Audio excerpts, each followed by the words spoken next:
તો હેલો દોસ્તો, good morning, જય માતાજી, જય શ્રી કૃષ્ણ. એકવાર ફરી તમારું સ્વાગત છે અમારા યુટ્યુબમાં અને આપણી ચેનલમાં આર.કે. ઠાકોર બ્લોગમાં.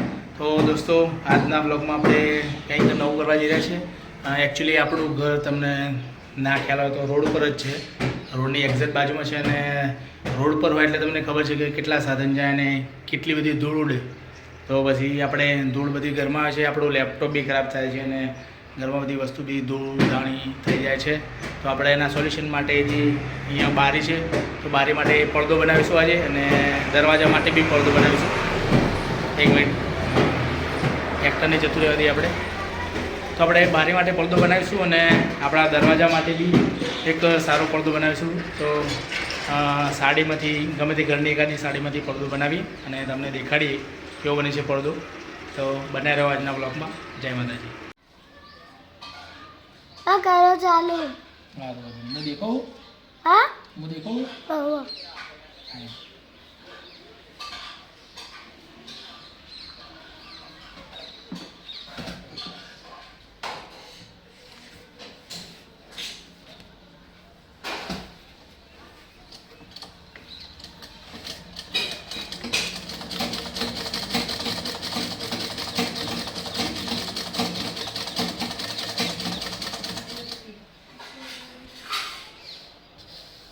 ચાલુ. ઓ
તો જુઓ મિત્રો, આપણે પડદો બનાવી દીધો છે બારીનો, સરસ મજાનો. અને હવે આ શાયદ ધૂળ નહીં આવે, જોઈએ આપણે. અહીંયા આપણે ઝૂલ બનાવી છે, આવડે એવી. જુઓ તમે,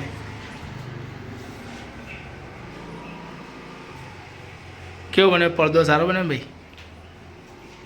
બસ.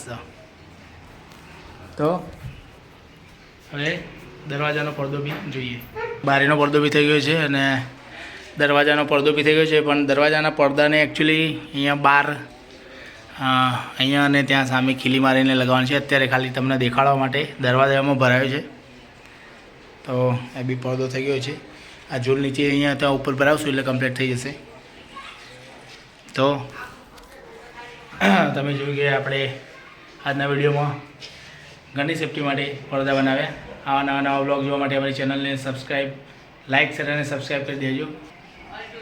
જય માતાજી, અને મળીએ નવા બ્લોગમાં. ત્યાં સુધી ચેનલને લાઇક, શેર અને સબસ્ક્રાઈબ કરી દેજો. હર હર મહાદેવ.